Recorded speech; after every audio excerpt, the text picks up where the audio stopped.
John Trazakamanar, bonjour. Bonjour. Vous êtes le président de Voirgas. C'est une alliance qui regroupe des organisations de la société civile qui œuvrent pour la protection de l'environnement. Un environnement qui a été mis à rude épreuve ces dernières semaines avec la saisie par exemple dernièrement de plus de 2000 rondins de bois de rose dans la région de Sambave, c'est au nord-est de l'île.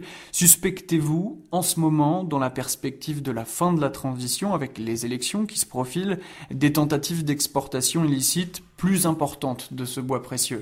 Je pense que la mafia du bois de rose a toujours profité des zizanies politiques à Madagascar. Et ça a toujours été, disons, entre guillemets, normal que, en période chaude électorale, ils font toujours des manœuvres. Mais normalement, ils font toujours ces manœuvres vers le mois de décembre et le mois de juin. Parce que c'est le moment où tout le monde est occupé aux fêtes et les gens de l'administration ont besoin d'argent, etc. Mais le problème est plus aigu actuellement à cause des élections. Moi, je suis sûr que vers juin et juillet, on entendra parler des containers qui vont partir encore. Est-ce que ça veut dire qu'on peut soupçonner que l'argent qui est récupéré de ce trafic de bois de rose puisse servir au financement de campagnes électorales, par exemple? C'est tout à fait possible parce que même ces gens de la mafia peuvent soutenir même 2 personnes, 3 personnes à la fois durant les élections. Il y a des gens ici à Madagascar qui sont assez machiavéliques pour faire même des promesses d'anarchie sur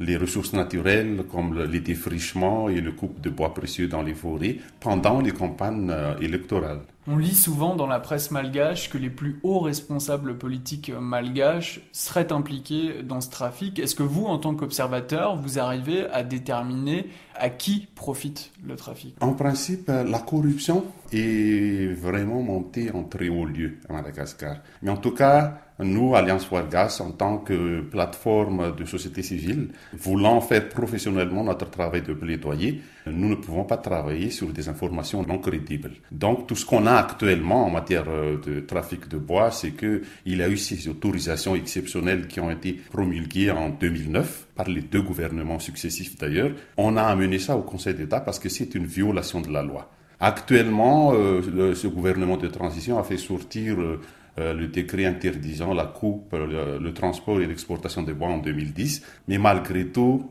il y a quand même toujours des exportations illicites. Combien peut rapporter un rondin de bois de rose? Un rondin de bois de rose qui est normalement entre 2 mètres et 2 mètres 50, ça coûterait pour l'instant quelques $1,300. Dans un conteneur de 22 mètres cubes, on peut avoir quelques 140 rondins de bois de rose. Donc on peut arriver facilement à 14 hectares pour un conteneur. Au total, vraiment, tout ce qui a été exporté en 2009-2010, on a évalué ça à $220 millions. Où sont destinés ces bois précieux? La plupart, jusqu'à maintenant, la demande en Chine est très très grande. Donc, 90% de ces bois vont en Chine. Il y a eu des exportations en 2010 qui sont allées aux États-Unis et en Allemagne, mais les législations américaines et européennes deviennent très très strictes en Europe. Donc, pour l'instant, la plupart de ces bois vont en Chine. Le bois de rose malgache est inscrit depuis le mois de mars à l'annexe 2 de la CITES, c'est la Convention sur le commerce international des espèces qui sont menacées d'extinction. Que signifie concrètement cette inscription?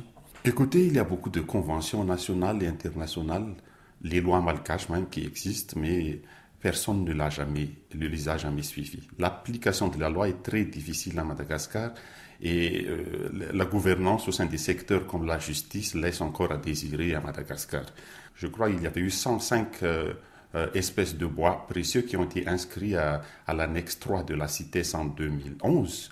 Puis, on a réussi vraiment à introduire aussi, à intégrer les bois précieux, c'est-à-dire les ébènes, les palissandres et les bois de rose dans l'annexe 2 de la CITES, c'est-à-dire l'annexe 3, c'est plus ou moins l'application de la loi nationale.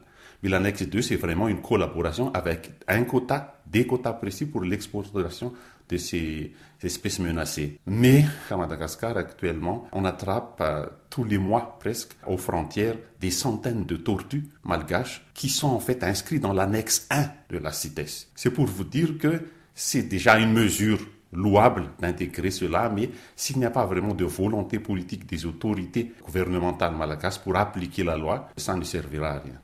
La crise politique de 2009 et le régime de transition qui s'est installé depuis ont-ils contribué d'une manière ou d'une autre à l'augmentation de ce trafic de bois de rose?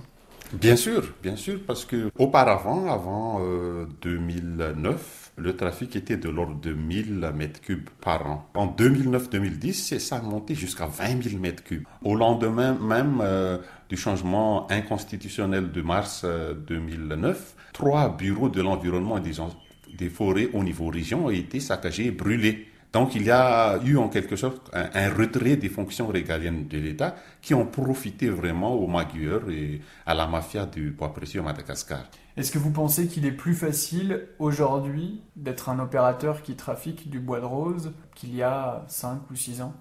Oui. Il est plus facile parce que le gouvernement d'union nationale, c'est bien peut-être pour la transition, mais ce n'est pas bon pour les trafics. John Trazakamanarn, merci. Merci.